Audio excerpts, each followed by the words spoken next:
আসসালামু আলাইকুম। ষষ্ঠ শ্রেণীর গণিত টিউটোরিয়ালে স্বাগতম। প্রথম অধ্যায়ে রয়েছে স্বাভাবিক সংখ্যা ও ভগ্নাংশ। প্রথম অধ্যায়ের এটি প্রথম পাঠ। প্রথম পাঠে থাকছে ৬ পৃষ্ঠার অনুশীলনীর ১ নং প্রশ্নের সমাধান। শুরু করছি ১ নং প্রশ্নের সমাধান নিয়ে। এটি রয়েছে অনুশীলনী ১.১-এ। নিচের সংখ্যাগুলো অঙ্কে লেখো। এখানে অনেকগুলো সংখ্যা রয়েছে। আমরা এই টিউটোরিয়ালের মাধ্যমে দেখব কিভাবে কথার সংখ্যাগুলোকে অঙ্কে লিখতে হয়, আবার অঙ্কের সংখ্যাগুলোকে কিভাবে কথায় লিখতে হয়, এটা আমরা জানবো পরবর্তীতে। আমরা ১ নং প্রশ্নের সমাধান করব এই টিউটোরিয়ালে। এখানে রয়েছে নিচের সংখ্যাগুলো অঙ্কে লেখো। এখানে ক নম্বরে আমরা দেখতে পাচ্ছি ২০,০৭০, ৩০,০০৮, ৫৫,৪০০। এই ধরনের অঙ্কগুলো কিন্তু আমরা প্রাইমারি লেভেলেই শেষ করে এসেছি। তারপরেও ষষ্ঠ শ্রেণীতে শুরুতেই তোমাদের এই ধরনের টিউটোরিয়াল দেওয়া আছে, মানে বইয়েতে সমস্যা দেওয়া আছে অনুশীলনীতে। তা আমরা এই টিউটোরিয়ালের মাধ্যমে বিস্তারিত জেনে নেব কিভাবে কথার অঙ্ককে বা কথার সংখ্যাকে অঙ্কে লিখতে হয়। আমি তোমাদের সবগুলোর জন্য একটা নিয়মই দেখিয়ে দেব। এই নিয়মটা যদি তোমরা ফলো করো, খুব অনায়াসেই কিন্তু যত বড় সংখ্যায় আসুক না কেন খুব সহজেই অঙ্কে প্রকাশ করতে পারবে। তো ক নাম্বারে ৩টা সংখ্যা দেখতে পাচ্ছি। আমরা শুরু করছি সমাধান প্রথম সংখ্যা নিয়ে। প্রথমে রয়েছে ২০,০৭০। ২০,০৭০ এ ধরনের অঙ্কের সমাধানের জন্য আমি তোমাদেরকে সাজেস্ট করব প্রথমে একটা তোমরা ছক অঙ্কন করে নেবে এরকম করে। আর যদি সময় কম থাকে সেক্ষেত্রে ছক অঙ্কনের দরকার নাই। ছক অঙ্কন করে নিলে খুব সহজেই এটার সমাধান তোমরা করতে পারবে। এই ছকে ২টা সারি দিবা, এই যে এদিকে একটা নিচে একটা, অর্থাৎ উপরে নিচে 2টা ঘর দিবা। আর মোট কলাম থাকবে 1টা 2টা 3টা 4টা 5টা 6টা 7টা 8টা। এই দিকে 2টা ঘর নিবা আর এই খাড়া দিকে নিবা হচ্ছে 8টা ঘর। তারপর উপরের ঘরগুলো স্থানীয় মান দ্বারা পূরণ করবা। কিভাবে? প্রথমে লিখবা একক, তারপরে দশক, তারপরে শতক, তারপরে হাজার। হাজারের পরে কত থাকে? হাজারের পরে হচ্ছে অযুত, তারপরে লক্ষ, নিযুত, তারপরে হচ্ছে কোটি। এই পর্যন্ত লিখলেই হবে, আর পরে আর যাওয়ার দরকার নেই। প্রথমে তোমরা ছক অঙ্কন করে নিবা, তারপরে একক, দশক, শতকে ডান পাশ থেকে লিখে লিখে একদম বাম পাশ পর্যন্ত গিয়ে কোটি লিখে নিবা। এখন তোমাদের একটি বিষয় আমি বুঝিয়ে দিচ্ছি। দেখো এখানে বলছে ২০,০০০। এই যে আমরা হাজারের ঘরে, এখানে শুধুমাত্র এই কোটির ঘরে এসে আমরা একাধিক অঙ্ক লিখতে পারবো। বাকি যে ঘরগুলো থাকবে এখানে আমরা একের অধিক অঙ্ক লিখতে পারবো না। একটা ঘরে একটাই অঙ্ক বসবে। যেমন একের ঘরে 0 থেকে 9 পর্যন্ত, দশকের ঘরেও তাই। শুধুমাত্র কোটির ঘরে আমরা একের অধিক অঙ্ক একসাথে বসাতে পারবো। এখন ২০,০০০, এই যে এটা হচ্ছে হাজারের ঘর, এখানে কি আমরা 20 লিখতে পারবো? লিখতে পারবো না। 20 লেখার জন্য আমাদের 2টা অঙ্ক 20-এর জন্য একটা 2 আর একটা হচ্ছে 0। তাহলে হাজারের ঘরে আমরা কি লিখব? 20,০০০-এর জন্য আমাদের এই অযুতের ঘরও লাগবে। এই অযুতের ঘরে আমরা লিখব হচ্ছে 2 আর এই ঘরে হচ্ছে 0। তাহলে 20,০০০ হয়ে যাবে। বাকি ঘরগুলো যেগুলো দরকার নাই ওইগুলোতে আমরা 0 বসিয়ে নেব। আর এই কোটি পর্যন্ত এই অঙ্কে লাগবে না। তারপরেও আমি প্রথম অঙ্ক হিসেবে বোঝানোর জন্য তোমাদের দেখিয়ে দিয়েছি। এখন 20,০০০-এর জন্য আমরা প্রথমে হাজারের ঘরে 20 লিখব।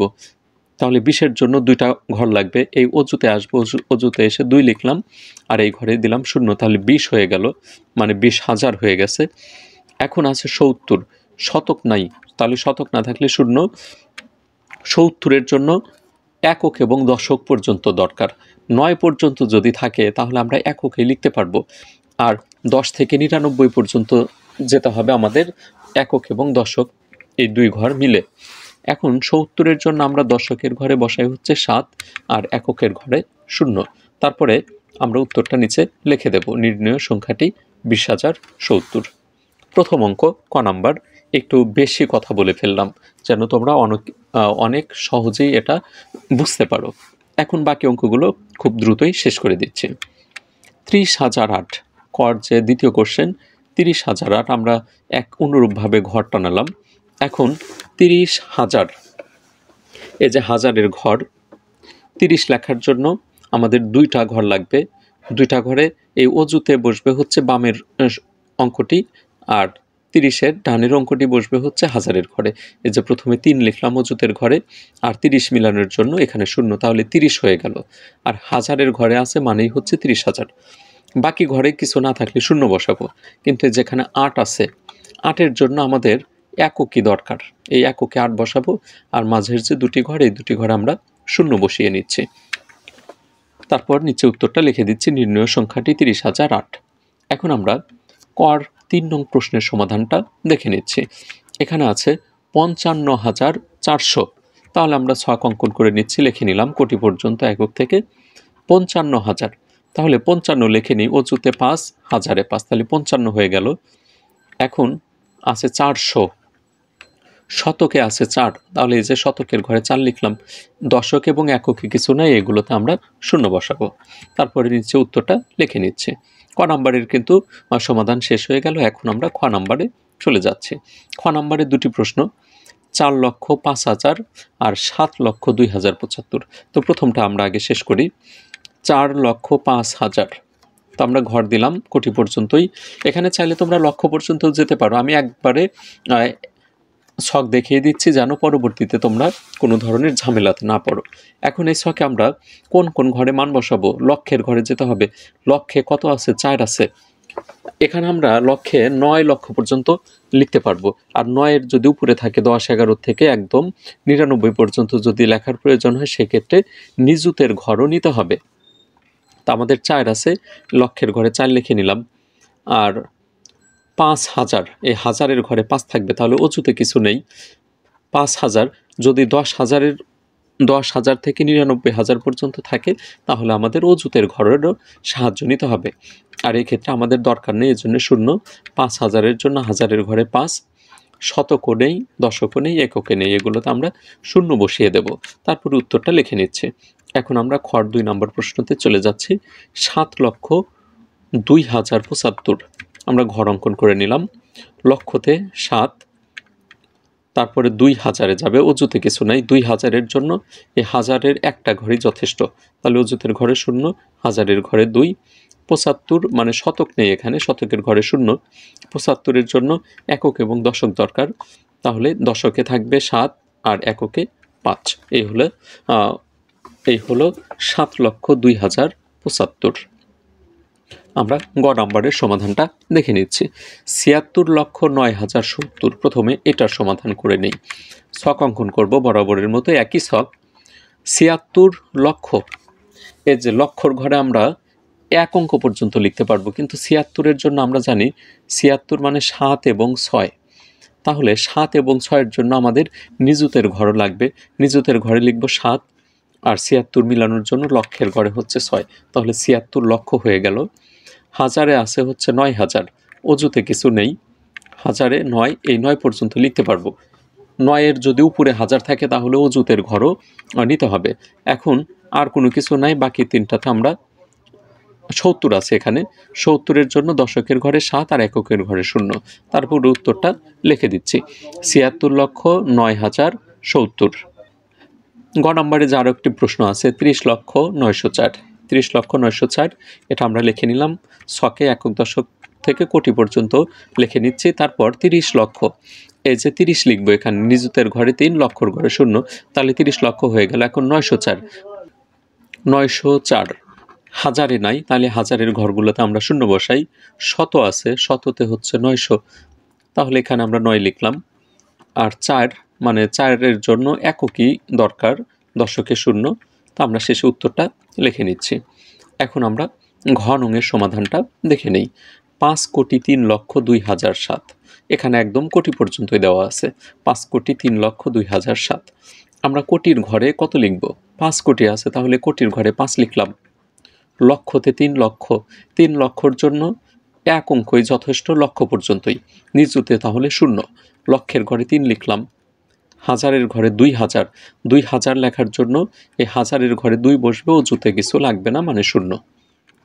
আর আছে 7, শতকও নাই, দশকও নাই, এগুলোতে 0 বসে শেষে আমরা 7 দিয়ে দিলাম। তারপর উত্তরটা লিখে নেব। এটা কিন্তু ঘ নং প্রশ্নের সমাধান হয়ে গেল। এখন উম নংয়ে যাচ্ছি। তো এখানে 98,07,05,009, আমরা প্রশ্নটা আবার লিখে নিচ্ছি। 98 কোটি 7,05,009। আমরা কোটির ঘরে লিখব 98।